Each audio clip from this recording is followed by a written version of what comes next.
Asus Zenfone 5 camera.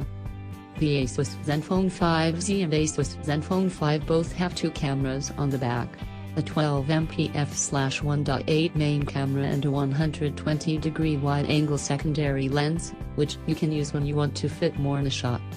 Both phones can record video in 4K, and also have AI camera features, allowing them to automatically detect the type of scene you're shooting and adjust the settings accordingly.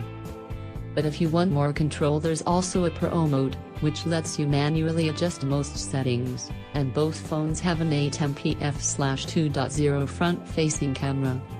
The Asus Zenfone 5 Lite meanwhile has a 16MP rear camera and a 20MP front-facing camera, and both of them come with 120-degree secondary lenses for wide-angle shots, so it has 4 camera lenses in total. Asus Zenfone 5 battery.